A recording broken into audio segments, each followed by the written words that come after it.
Assalamualaikum warahmatullahi taala wabarakatuh.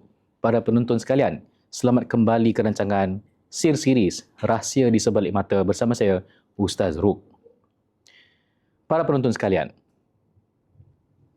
tidak semua bayangan itu benar.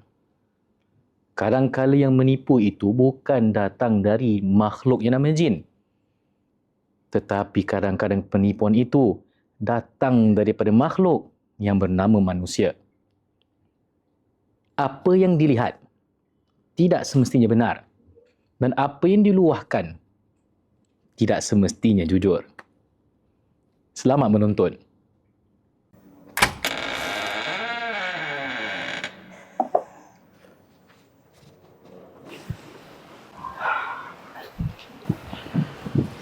Ustaz, cepat minumlah. Terima kasih Puan. Tapi tak apa, kami berbual dulu ya. Nanti boleh minum. Okey, bismillah. Puan, boleh saya dan Ustaz Umar tahu kenapa Puan panggil kami datang sini untuk ruqyah? Ustaz, cerita dia macam gini. Ini anak saya Herman, itu menantu saya Sofia. Diorang dua ni kena sihir Ustaz. Macam mana Puan tahu yang mereka ni kena sihir? Saya tahulah Ustaz. Guru saya bagi tahu saya. Ustaz tahulah budak-budak zaman sekarang ni mana nak dengar kata orang tua kan? Sikit-sikit ruqyah. Padahal dah terang lagi bersulur. Saya faham perasaan Puan. Tapi kami ni pengamal ruqyah syar'i. Kami tak boleh buat sembarang tuduhan tanpa bukti. Jadi, bagi kami selidik dulu, nanti kita will come to a conclusion. Boleh Puan? Mana ni Ustaz tak faham ni saya cakap yang diorang ni kena sihir? Guru saya pun dah confirmkan ni. Yang diorang ni kena sihir. Buat masa sekarang, saya tanya mereka soalan dulu ya Puan. Maaf. Herman, Sofia, untuk masa ni atau minggu ke ada dengar apa-apa ke, nampak apa-apa atau ada apa-apa gangguan? So far tak ada apa-apa Ustaz. Sejak kita kahwin, tak ada benda pelik. Cuma... Alhamdulillah. Maknanya Tuhan lindung tu. Tabarakallah. Tak semestinya tak ada apa-apa, tak wujud kan? Lagipun guru saya dah confirmkan yang diorang ni kena sihir. Takkan 2 bulan dah kahwin tak ada zuriat kan? Puan, istighfar Puan. Kalau Puan cakap yang dorang tak ada anak sebab kena sihir, Puan lupa satu benda. Ajal, maut, rezeki, takdir, semua di tangan Tuhan. Kita ni... Ustaz tak payahlah nak panjang lebar dengan saya ni Aku panggil korang dua untuk confirmkan yang diorang dua ni kena sihir. Kan? Ustaz bacalah apa-apa yang patut nak halau hantu ni. Minta maaf ya semua. Kami sebagai ustaz, tanggungjawab kami adalah untuk menegakkan mana yang batil dan mana yang hak. Sebab sekarang ni sebenarnya saya rasa Puan ada yang tak puas hati ni dengan mereka berdua. Boleh kami tahu Puan ada apa-apa bukti yang mereka dua ni kena sihir macam Puan katakan? Ini lagi satu ni. Kan aku dah cakap. Puan, kejap ya. Bagi saya cakap dulu. Saya nak tanya. Puan rasa demam ke atau mereka yang rasa demam? Puan yang mimpi buruk atau mereka yang mimpi buruk? Okey, baik. Sebelum ruqyah, saya nak tanya soalan sikit. Antara awak berdua, ada tak yang mimpi buruk seperti hantu pocong ke, atau mimpi di dalam bawah tanah ke, ataupun mimpi tempat perkuburan? Ataupun rumah yang berhantu tapi awak berdua tak kenal? Ada? Kedua, antara awak berdua, ada tak tiba-tiba badan rasa sakit pada waktu tertentu? Ataupun telapak kaki rasa bisa tanpa sebab? Ada? Tak ada. Ketiga, selera makan ada berubah. Contohnya, tak suka durian, tapi tiba-tiba sekarang cari durian je. Ataupun, makanan kegemaran awak, sekarang tengok tiba-tiba menyampah, rasa nak muntah. Ada? Tak ada. Alhamdulillah. Puan, saya tanya 3 tanda sihir, iaitu tanda sihir ditanam, sihir yang ditabur dan sihir makan. Alhamdulillah, tiga-tiga tanda tak ada. Jadi, macam mana saya nak cakap mereka kena sihir kalau satu tanda pun tak ada, Puan? Part mana ni Ustaz tak faham yang saya cakap? Guru saya cakap yang diorang ni kena sihir. Ustaz cuba nak cakap saya punya guru penipu ke apa? Puan, bersabar Puan. Puan asyik cakap pasal guru. Siapa sebenarnya dia? Macam mana dia tahu yang mereka berdua ni kena sihir? Korang dua ni kan perukiah, kan? Korang scan lah baikkan diorang. Aku jemput korang dua ni untuk apa? Kasih ceramah je ke apa? Baiklah. Untuk memuaskan hati Puan, kita rukiahkan mereka. Ya? Awak dua, tutup mata, relax, dengarkan bacaan Quran. InsyaAllah saya rasa tak ada apa-apa ni. Cuma, kita teruskan ni lah. Okey. Tutup mata. A'udzubillahi minasyaitonirrajim. Bismillahirrahmanirrahim. Sekejap. Ustaz, saya sebenarnya nak bagi tahu Ustaz. Kalau orang kena rukiah, selalunya saya yang kena sampuk Ustaz. Maaf Puan. Dalam pengalaman kami, kalau kita rukiah seseorang tu, kalau dia yang kena sampuk, maksudnya dia yang kena gangguan Puan. Gangguan? Sepanjang hidup saya tak pernah kena ganggu Ustaz. Saya memang macam gini. Kalau orang kena berubat, saya yang kena Ustaz. Okey. Tak mengapa. Kita rukiah semua aja, ya. Kalau Puan rasa tiba-tiba nak rasa disampuk, tak apa. Saya dengan Ustaz Yusof pada kat sini, insya-Allah kita boleh handle, ya. Baik, sekarang semua ambil tempat masing-masing, duduk sendiri depan kami, ya. Okey. Bismillah.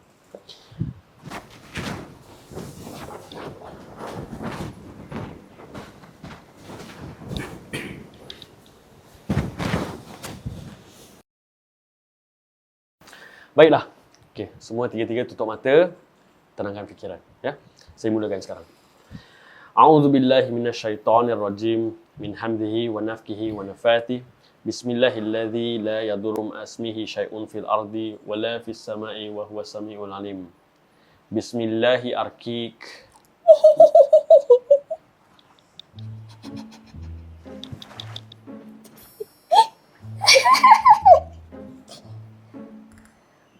Akhirnya kau dah jemput aku. Kau dah jemput aku datang sini. Kau tak payah tanya aku lagi. Aku tahu hajat-hajat kau. Aku tahu. Dia ni. Kau tak payah tanya dia. Dia ni ada simpan sesuatu yang diseledungi. Ya masyarul jin. Ukhruj ya adullah. Bahasa apa kau cakap ni, Ustaz? Bahasa Arab aku tak faham lah. Aku dari hutan. Hutan Kalimantan.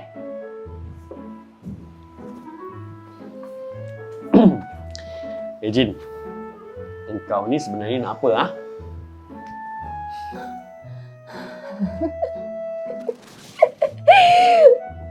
Ada orang terdekat dari anak ni.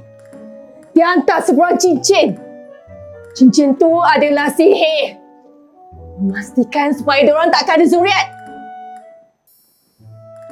Kalau korang nak aku berambus dari rumah ni, korang hapuskan cincin tu sekarang juga. Jin, engkau ni tunjuk siapa sebenarnya? Aku tak nampak pun siapa-siapa kat sebelah kau. Tu! Anak tu! Hapuskan cincin tu sekarang juga! Okey. Ya Jin, aku takkan tuntut permintaan kau. Sekiranya kau tak nak keluar dari badan puan ni, aku terpaksa lakukan sesuatu yang akan menyakiti kau yang tuan badannya sendiri takkan perasan. Kau faham? Apa kau cakap ni? Kau tak faham ke? Kau kena hapuskan cincin tu juga! Sekarang juga!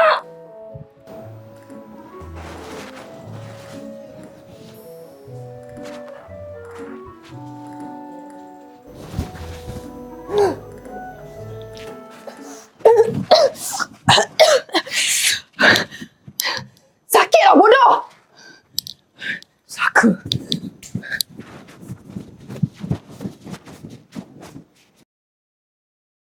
Bismillah.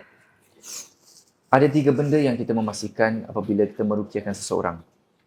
Pertama, kalau mata dia tak berhenti berkebil-kebil. Macam ini. Penat kan? Kedua, kejang-kejang yang ada di anggota tubuh. Kalau kita tunjuk, kejang-kejang tu akan beralih ke tempat lain. Ketiga, kalau rasuk sepenuhnya. Memang betul orang tu akan dirasuk, tapi tak adalah sampai level Hollywood kan? Jadi, apa sebenarnya yang Puan pendam? Kan tadi aku dah cakap, keluarkan cincin tu. Ha?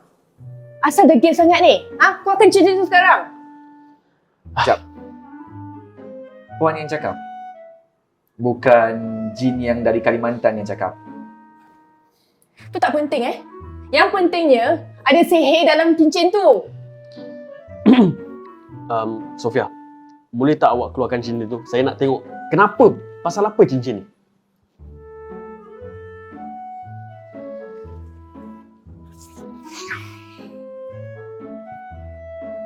Terima kasih.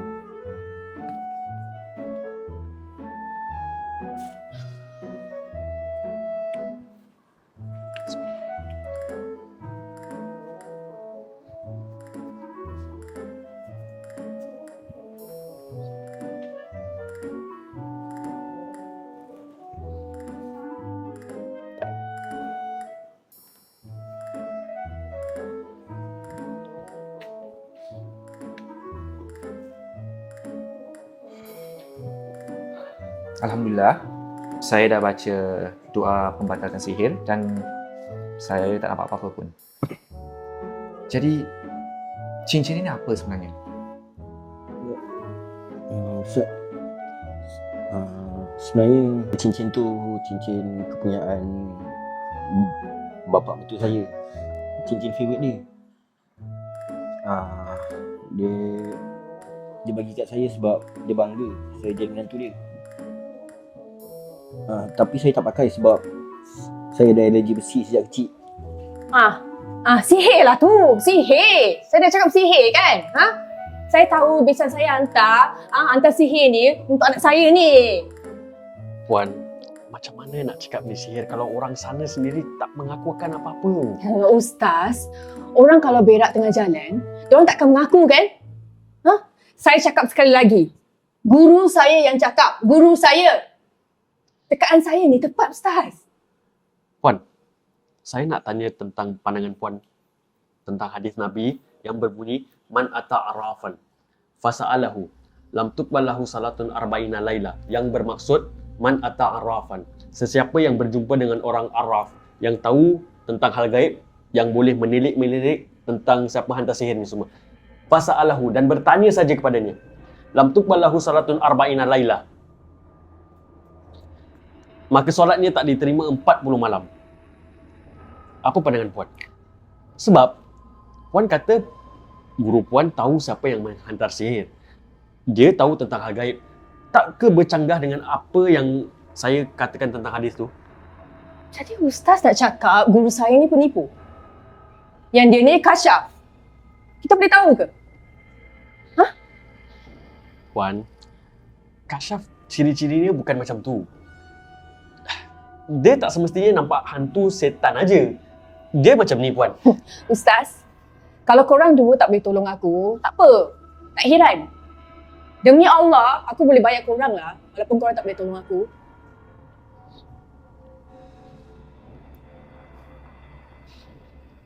Puan,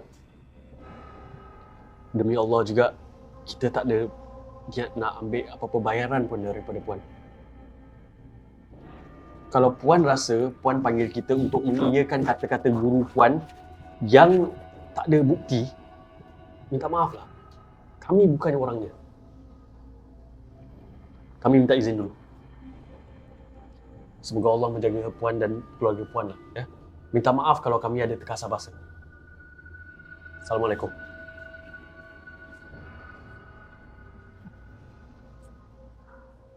Saya ingat nak pakai tandas. Tapi tak apalah. Assalamualaikum.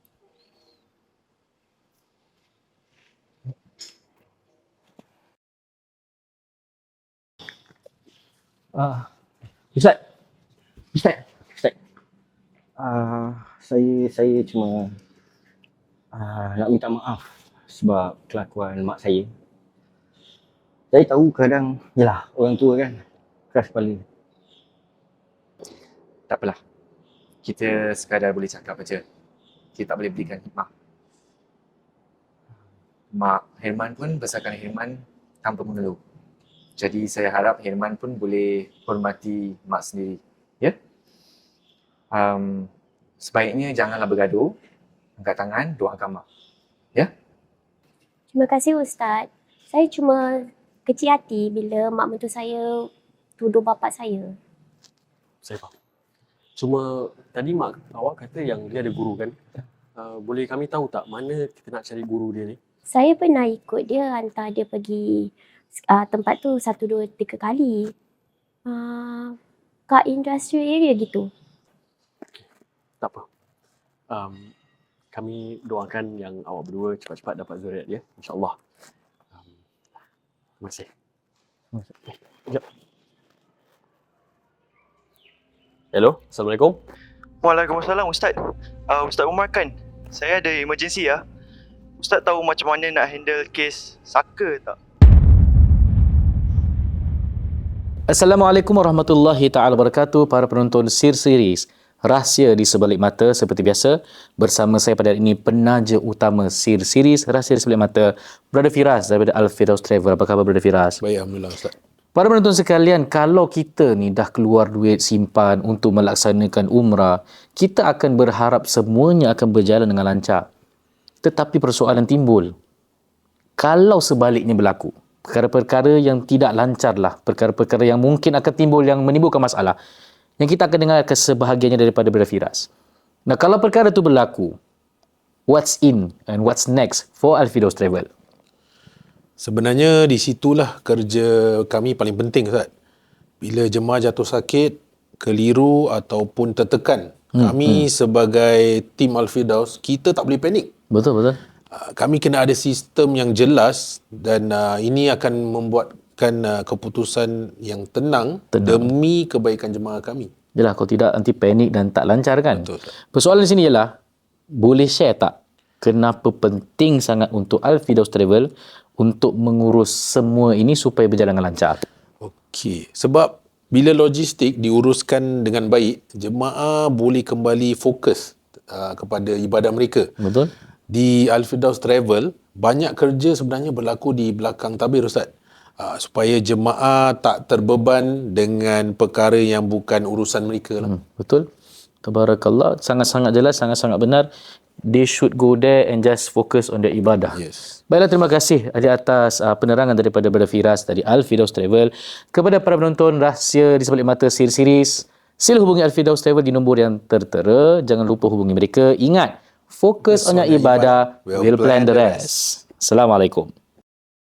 Para penonton sekalian, kadang-kadang dalam hidup ini, yang menipu ni bukan hanya jin tau. Biasalah manusia, apa-apa perkara berlaku, menuding jari kepada jin. Padahal yang sakit itu datang dari hati sendiri yang diliputi dengan sangkaan buruk yang sangat banyak. Hati yang suka berprasangka akhirnya menjadi pintu fitnah yang membuka ruang kepada gangguan syaitan. Sihir dan jin, ini adalah gangguan yang datangnya dari luar. Tetapi kesombongan diri, itulah gangguan yang datang dalam diri kita sendiri, di dalam.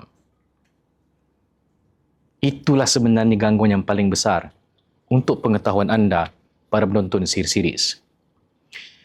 Seperti biasa, saya tinggalkan sebuah hadis yang dinyatakan Nabi SAW diriwayatkan dalam Sahih Muslim. Yang bermaksud, kesombongan itu adalah menolak kebenaran dan merendahkan orang lain. Semoga kita bertemu di episod mendatang. Dan seperti biasa, semoga Allah menjaga anda semua.